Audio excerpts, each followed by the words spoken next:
Hello, everybody, and welcome back to the second shelf and to another tops and flops video. I haven't done one of those in a while, a video for those of you who are new, where I look back at my reading of a certain month and then I pick 3 top books and 2 flop books, or 1 or 2 flop books. I think the last one was in August, so which is a good sign because it always means that I have a hard time finding flops. And that means I had a really good reading month, but I decided to do one before I do the big, tops and flops of 2023 at the end of December. So I lumped together the month September, October, and November. So it's a fall tops and flops. And as always, excuse me, and as always, we start with the tops. And within the tops category, we start with the book that surprised me the most. I think, at least, that's how I'm completely out of. Yes, we start with the book that surprised me the most, and that is it's a little bit of a cheat because when I read the book, the surprise had already happened. That does not make sense. I will explain. The book is Bonnie Garmer's Lessons in Chemistry, published in 2022, and it is a debut novel. And look at this cover. If you see this cover, what type of book do you think this is?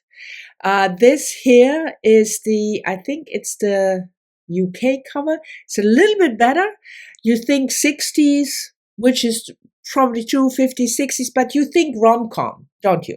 Like chick lit, and I don't mean that in a negative way, but it's perfectly fine if a book is chick lit, but you think rom-com, kind of funny, the character with the head, with the hair up and the pencil in there, so kind of this, funny, quirky woman, young woman. Well, this book is not that. So if you want to read a rom-com, don't read this book because it's not that. It is set in the 1950s, and our main character, Elizabeth Zott, is a chemist, or at least that's what she wants to be. But she is not taken seriously because she's a woman, and there are all kinds of things that happened to her when she was trying to get her PhD. I'm not going to go into that because that will spoil it, but it is it's heavy stuff. I mean, there is humor definitely in the way Elizabeth Zott describes her world, because she is this very methodical person, very science oriented, and that is at times funny. And she also loves to cook, and that will play a big part in the story because she turns into a TV celebrity, one of the first ones at that time, because TV is new. So this is a book that is definitely also funny and entertaining, but it tackles heavy topics: rape, sexism, misogyny, death. It's not all, sunshine and roses and unicorns and what have you. So it's not a rom-com at all, even though it has these funny elements. And I thought it was a really, really, really good book. And what I meant in the introduction was that I didn't read this because of the cover, because I thought it was a rom-com and I was not interested, until Heidi from my reading life read the book and told me it's not a rom-com. And then I read it. So in that sense, the surprise had happened before I read the book. Hence. But I can certainly recommend this, not for you, again, if you want to read an easygoing rom-com comedy kind of thing. Rom-com comedy is like, saying comedy twice. But anyway, but if you want to read an engaging story about a woman trying to make her way in the sciences in the 1950s, this is a really good pick. Okay, the next in the tops is the category, the book I thought about the most. And that also has to do, of course, with current events, because I read, excuse me, I'm sorry about this. It's really cold. And then I tend to have, all these frogs climbing in my throat. Well, that sounds gross. Forget about that. Anyway, the book that I thought about the most was A Rebel in Gaza by Asmaa al-Ghoul. She wrote this together with journalist Sélim Nassib, and it was translated from the French by Mike Mitchell. Published in 2018, and no, this is not a book about the war. The Rebel has nothing to do with the war. I mean, not the recent war, the one that started on the 7th of October. But this is a book about a woman, Asmaa al-Ghoul. It's nonfiction. It's essays about her childhood growing up in Gaza, not in Gaza City, but in the Gaza Strip. Her parents were children from refugees. Her father worked abroad a lot in Dubai and in the Arab Emirates. So it is about her experience as a woman growing up, and then it's until she's in her 20s in that situation, as a refugee in a refugee camp. And I talked about this book quite a bit already in a recent reads, and she tackles, that's why Rebel, she feels a tension from both sides, so to speak. On the one hand, the religious leaders, like people who join Hamas, some of her uncles joined Hamas, who tell her, to wear a headscarf and things that she can't do as a woman, and the restrictions on reading and everything. On the other hand, the life in an occupied territory, soldiers coming at night, bombs, drones, stuff like that. But the focus is not so much on the broader political issues, even though you get a pretty good picture of what it means to live as a Palestinian in Gaza. But what made me think really is how this situation that she describes really influences and restricts every aspect of her life. It's it's a claustrophobic life. When she goes to, I think it was Dubai or some other city, I'm not sure, and she sees all the greenery and all the trees and the lushness, something she never experienced. She talks about not having access to culture in the sense of cinema, theater, the culture from abroad, because she can't go abroad. When she writes this book together with the journalist, they meet in Paris, and it's really difficult, to get permission for her and to get in and out of the country. So this whole idea of what it means to live as a refugee in this situation, and also the difficulty should you make a life in this place, or like, for instance, her grandparents, they want to go back where they came from. So they see where they live now as something temporary, and they don't want to have roots. I think it's really tackling a much broader subject than just, quote unquote, the situation for a Palestinian living in Gaza, but a refugee in general, in a certain situation, a refugee camp. I thought it was really, really good, and I still think about it, and I probably will for quite some time. The last category in the tops is always the best nonfiction, and that was difficult because November I read really, really tons of very good nonfiction, but in the end, I went for this one, Dop Sake by Beth Macy, published in 2018 as well. And it is about the dealers, doctors, and the drug company that addicted America. So it is about the opioid crisis in the US. And it starts early. It's kind of chronological. Beth Macy is a journalist who lives in that area, in the Appalachia area. And it starts in the 1990s, 1980s, with Purdue, the company, bringing opioids on the market. And then she follows a couple of people, families, but also victims, people who got addicted after a sports injury, young people, a lot of young people, until the 2010s. So you get a really good overview over the development of this crisis and which factors, all the aspects that play together, not in a good way, but they play together to get us where we are now in terms of the opioid addiction pandemic. I thought it was excellent. It was extremely well researched.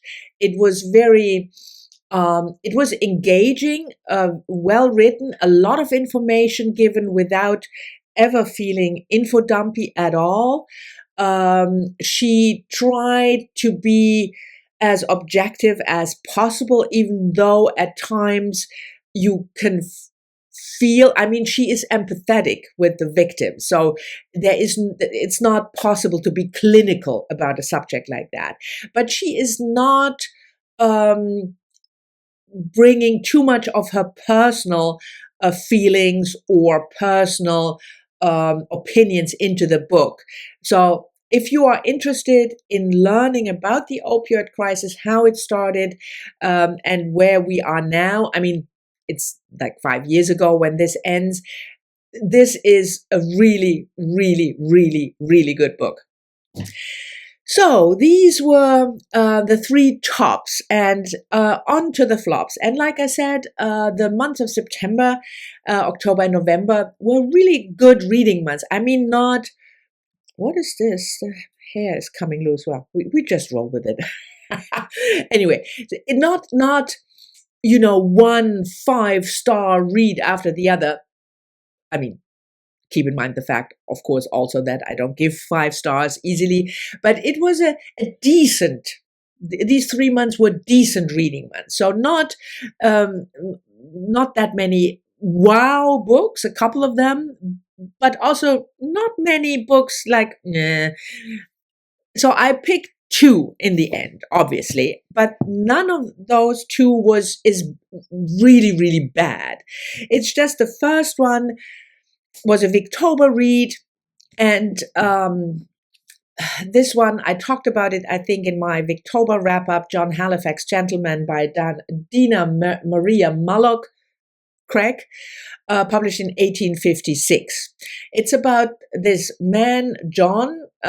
We meet him when he is a boy, 12, 13. He's an orphan, poor, and it is about him making his way as a successful businessman. He starts out to work for this family who takes him in. He befriends the son of the family and is not taking in as a son, I mean, but as a worker. And then he becomes the friend of the family's son, who is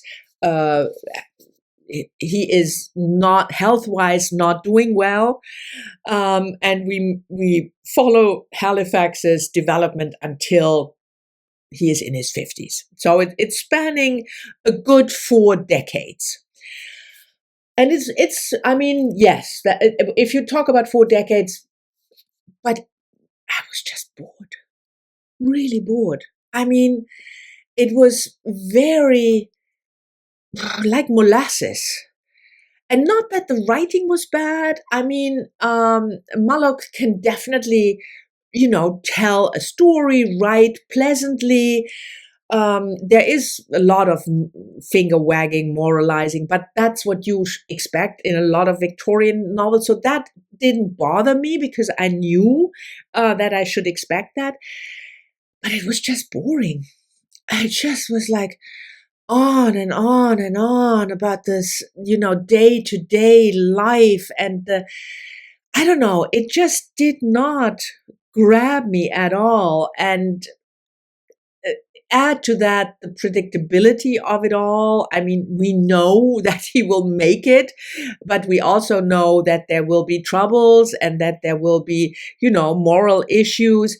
It was just, it was just extremely tedious to read and boring. So unfortunately, it's a beautiful book though. So yeah. And I'm glad I read it for Victober, because I wanted to read more of this author. But I think I read 2 now of her books, and I don't think that she is for me. So I will probably leave it at the 2. The other book was A Question of an Unsuccessful Bohemian Rhapsody. What on earth do you mean by that, you will ask? Well, the book is Wound by Oksana Vasyakina, a Russian author, and it is translated from the Russian by Elena Alter. This book is published, was published this year, and the original in 2020. It is kind of the author, by the way, is born 1989, and it's called a novel, I think, but it's very autobiographical. Not my gist. I think many young authors, or in my opinion, okay, boomer opinion, too many authors at the time now are just, autobiographical, because when it's true, it's interesting. No. But this one is Oksana's mother died, and the ashes have to be brought to a place in Siberia where her mother grew up, or doesn't really matter. So it's a kind of a road trip book, and taking this trip also to reflect on the relationship between Oksana and her mother's life, which was not a very happy life, the relationships she had, and it also gives us a glimpse of Russian society. It's set in the present day, so in but looking back, of course, her mother died when she was young still, but I think end 50s, early 60s when she died, but looking back. And the first third of the book, hence Bohemian Rhapsody, was fantastic. But then it's like she wrote 4 different books and just lumped them together in this one in the last 2/3 of the book. Completely lost me. I thought the first third, this is brilliant. This is really good. The language is good. It's interesting. And then an unsuccessful Bohemian Rhapsody, bringing all types of things into the book that made it, wither away. It was a big disappointment, but I still think this author might be good. So I will try to find something else by her in English or German and read that and then report back. Anyway, so these were the 3 tops and the 2 kind of flops for the months September, October, and November. Thank you very much for watching. I hope you've enjoyed it. As always, I'm very much looking forward to your comments. I'm almost caught up, and I'll talk to you all soon in the next one.